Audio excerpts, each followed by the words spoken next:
is a prepaid call for You're on done ready. You're on done ready. You're on done ready. You're on done ready. You're on done ready. You're on done ready. You're on done ready. For this call, press 9 now, and to accept this call, press 1 now.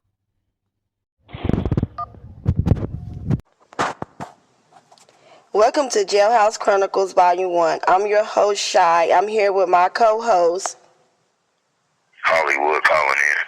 This isn't scripted, this isn't filtered. We're bringing you the real conversations, real pain, and real growth, uncut. And today we're going to be talking about the lesson behind bars, so let's go. Let's get into it. Hollywood, let's start with you. What's the first lesson that hit you the hardest when you got locked up?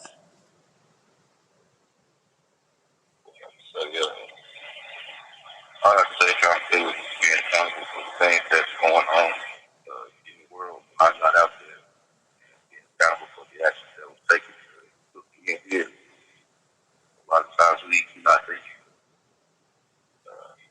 time is going a split life, moving along life without any real thoughts about what could possibly come with it. Some of us we think about what's coming along with this, and we prepare for it. Sometimes what you think you prepared for, you're not, and that had to be one thing that I had to come to terms with. I felt like I was prepared for this.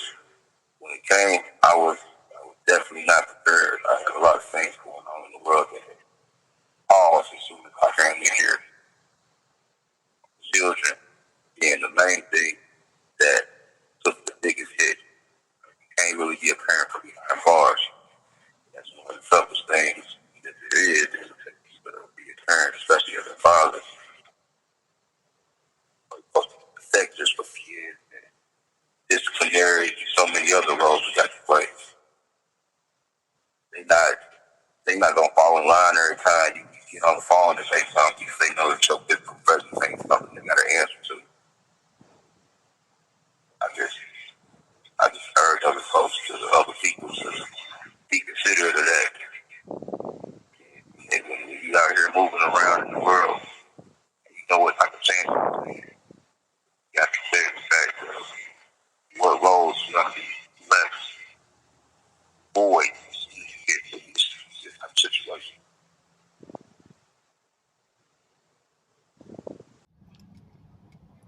Today we have a special guest joining the conversation. Let's welcome Roscoe Brown Jr. They call me OG Sco. Okay. Can you share one lesson jail has taught you about relationships? It has taught me to be honest because being in here, you allow things to take your mind away from what you really believe in, people that you really love, and it's just a lost situation in here. So you have to have your mind right, and you have to be able to really love and think about the people who are in your life. Now, for me, my wife is dead, but I have a son, 2 daughters, 8 grandkids, and 2 great-granddaughters. And I'm all they have. So I love them, and they're always on my mind. And those are the biggest relationships. I'm from Illinois. I'm from Champaign, Illinois. I'm not from Indianapolis, but I have a couple of sisters who live over here. I came over after my wife died. But I don't have a significant other, but I still got about 30 more years to live, so it's going to happen. Okay, is there anything else you would like to add to that? The only thing is that my wife, we were together like 13 years. Best woman that God has ever given me. Okay, that's lovely. I love that you was with her for that long. Is there anything else you would like to add, Roscoe? Okay. And Roscoe has a few more things that he would like to add to this podcast. It's kind of off topic, but he wants to let the young guys out here know about being behind bars. Go ahead, Roscoe. All right. Yes, I'm here. I'm like I said, I'm one of the elder statesmen here over here. I'm 68 years old. I first started this, I was like 20 years old, and my first time I seen a guy who had gray hair like I did, and I wondered, what is he doing in here? And then here I am, his age, and I'm here. So, the reason why I believe that I am here is because I didn't actually love myself. I'm actually writing a book, and it's called Do You Love Myself? And it deals with the little boy within me, all of the things that I grew up with, the nurturing that I did not receive growing up, and a whole bunch of other things. But it has led me to believe in myself, to love myself, to forgive myself for a whole bunch of wrong things that I've done, and to do better, not only for myself, but like I say, for my children. And I tell the guys, if you really love that woman that you with, love her, show the kids that you love her in front of them, and never argue or say anything bad about her to the children, you know what I'm saying?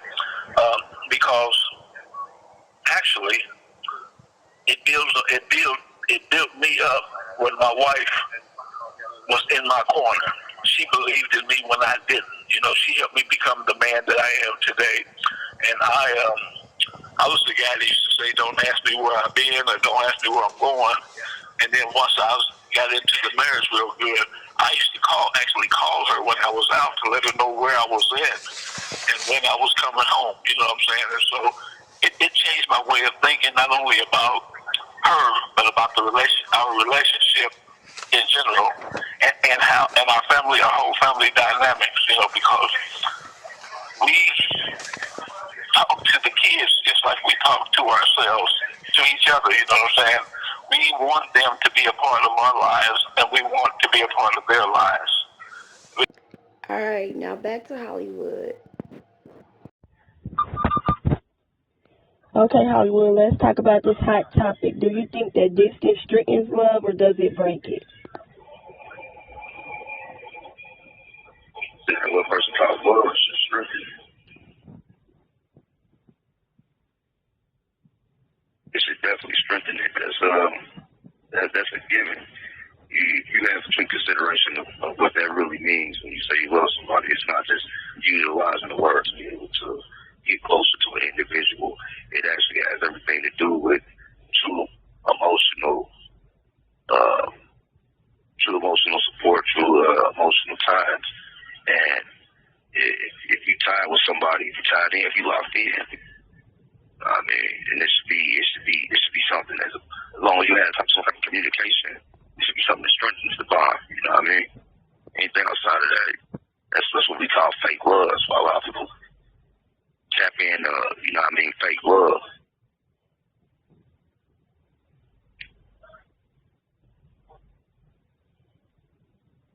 Don't you think?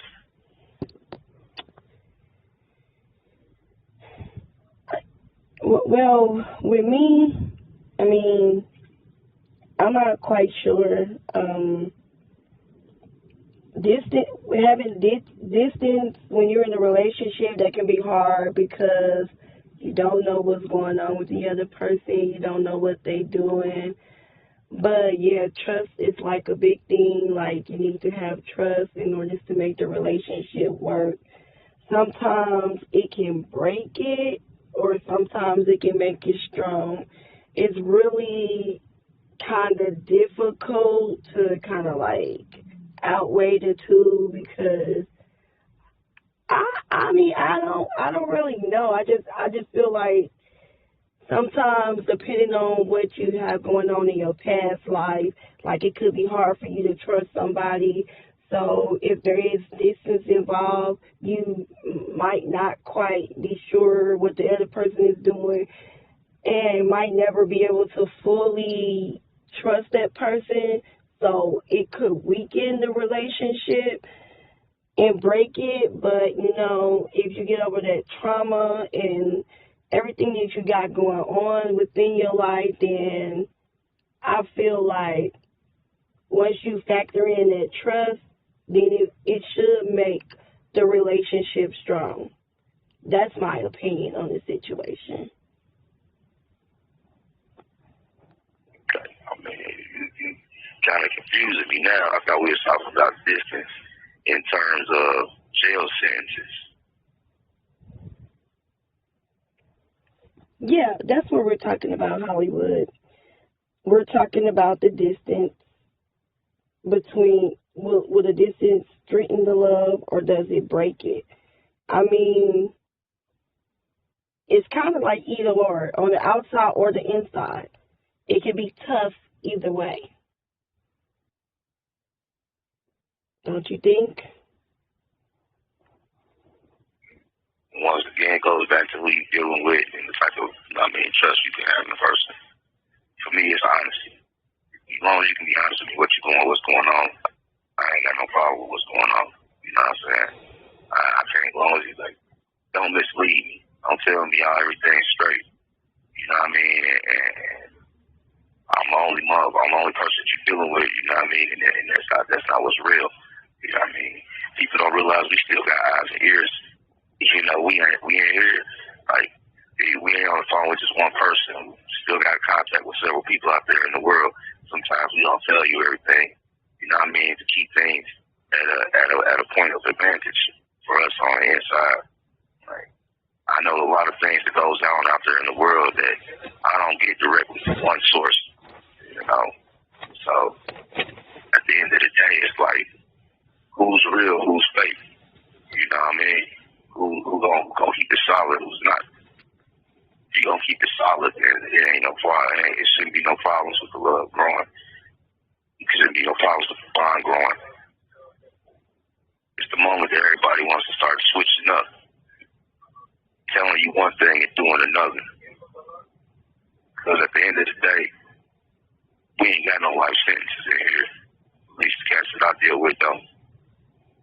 So we gonna be coming home eventually, and everything gonna come out to light.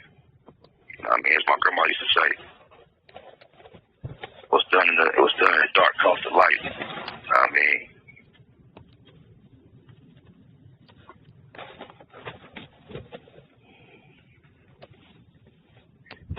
That's what it breaks down to. All right, is that all that you have for us, Hollywood? Say what? Is that all that you have for us, Hollywood? I mean, on that subject, on that topic, yeah. Okay, so it's clear that there's no straight answer when it comes to this. Everyone has a different opinion on it. So I hope that you guys like the topic that we chose today. Welcome to the talent portion of this segment where we introduce cellmates that have real life talent. I'm talking about poetry, singing, rapping, whatever they have to bring. We just shed a spotlight on them and let them know that they're loved, they're cared about. And we're about to jump into this segment, so let's go. All right, we got a special guest stepping up right now. Go ahead and tell the people your name and what you want to be called, and let them know what kind of talent you're going to bring for us today. This Yola. I'm just going to bring y'all some bars and let y'all know we got that rap, we got that flow. Just so y'all going to hear that. All right, the floor is yours. Let's hear it. Let's get into it. Sauce on me like a pasta, drip hard like a faucet, dreads hang like a roster. It's too much money for a wallet. If I ain't official, what they call it. If I ain't money, what they call it. All the harm and ranch, all shit. Hit 3 on some Menard shit. Niggas say you trying to catch a trick. I gotta watch it like a stalker bitch. I can never drop the Rollins. I spend on it like a Spartan. So much spitty making nauseous. Murder scene, yellow caution. Paint the picture, I'm the artist. Boss got the red portrait. I'm so high, I'm in orbit. In her mouth like some orbit. Foreign being, call me Norbit. Foreign bitch, she important. All white, my bitch is gorgeous. Take a dick extortion. It's the bottom at foreign. Hold on. Okay. I love it. I love your presence. I love what you brought to the stage. It was very nice. YOLO does not have a Facebook or Instagram, but he just wants y'all to like, comment, share, so he know how he's doing and everything like that. I just, again, want to thank him for coming on this podcast and sharing his music. And I just want him to keep going, keep his head up, and getting out of there. Okay, Hollywood, let's get into the final thoughts about what we have discussed today. Alright. I think I'm pretty sure that we can agree that you touch bases on a couple different things. But overall, if I had to bring it all into a final thought, it's just keep in mind that the things that we doing, you know what I mean, in the free world, your freedom can be snatched from you so quickly, and it can affect everybody in different areas, from relationships with loved ones, relationships with lovers, on to relationships with our children. You got to take accountability for all of that in the end of it. We heard from a man who's been dealing with this for a long time, and quite frankly, I think that we can learn from him as well, the things that he spoke on. All in all, keep all of that in mind.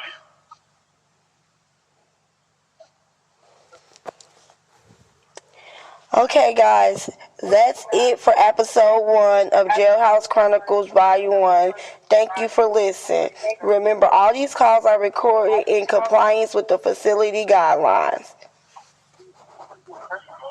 Don't forget to tap in with us next week.